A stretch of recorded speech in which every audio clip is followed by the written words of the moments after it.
Siapakah Insinyur Salah Atiyah ini? Mengapa kematian beliau menggemparkan Kairo? Dengan pemakamannya yang dihadiri lebih dari 500.000 orang. Mari kita simak kisah dari Asosiasi Universitas Islam Mesir ini. Al-Kisah dari kampung kecil bernama Tafahna al-Ashraf, distrik Middle Ghamir, Provinsi Dakohliyah, Mesir, ada 9 orang sarjana miskin lulusan Fakultas Pertanian. Lalu mereka pun sepakat membuat sebuah peternakan unggas, sembari mencari mitra ke-10. Namun mereka terbentur modal, maka dengan sekuat tenaga mereka kumpulkan dari hasil menjual tanah, perhiasan istri, hingga meminjam. Meski tidak banyak terkumpul, namun mencukupi untuk memulai usahanya. Pertanyaan tersisa, siapa mitra yang ke-10? Insinyur Salah, satu dari mereka pun berkata, "Aku sudah menemukan mitra yang ke-10. Siapa?" kata teman-temannya. "Allah," lanjutnya. "Allah akan menjadi mitra usaha kita yang ke-10. Allah akan mendapat 10% dari keuntungan kita. Dengan perjanjian, Allah yang akan memberikan perlindungan dan pemeliharaan, keamanan dari segala wabah penyakit." Akhirnya mereka pun sepakat. Kontrak kerjasama pun ditulis secara rinci dan dicatatkan ke notaris, lengkap dengan peran mitra ke-10 tersebut. Tak disangka, setelah 1 musim bisnis mereka langsung meroket, jauh dari yang dibayangkan sebelumnya. Lalu mereka pun kembali bersepakat menambah jatah keuntungan mitra ke-10 menjadi 20% di musim kedua, dan begitu seterusnya hingga mencapai 50%. Lalu bagaimana keuntungan mitra ke-10 itu dialokasikan?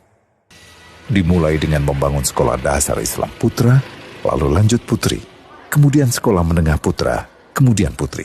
Tambah lagi madrasah aliyah putra, lalu putri.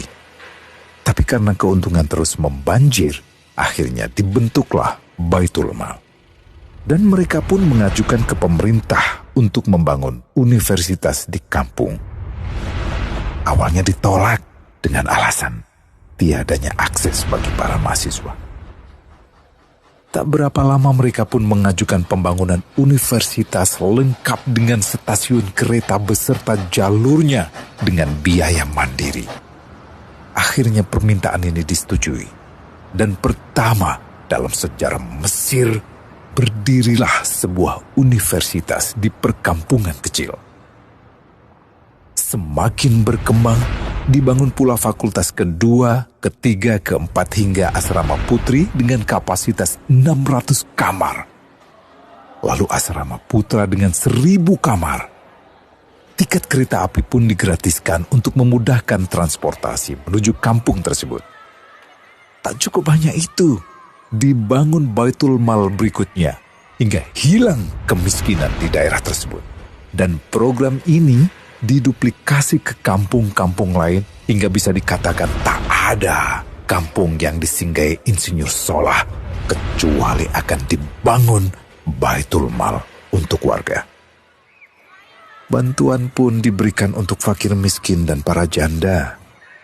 Pemuda pengangguran pun dilatih untuk mengelola perkebunan sayur hingga mandiri, bahkan sampai bisa mengekspor ke negara tetangga.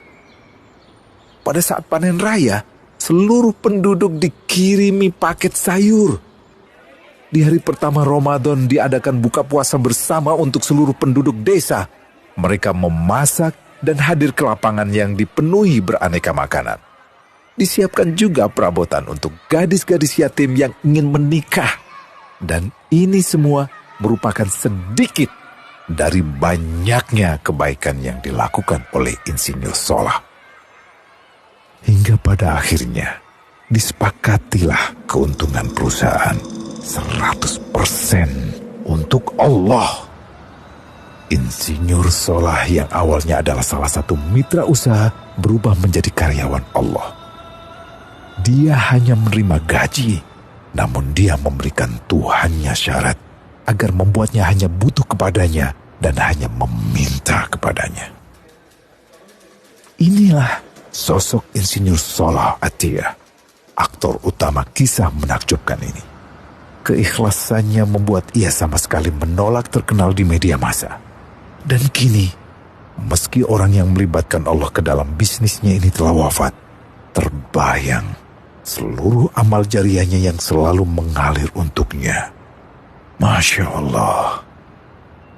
Pertanyaannya, akankah ini hanya menjadi sebatas kisah saja?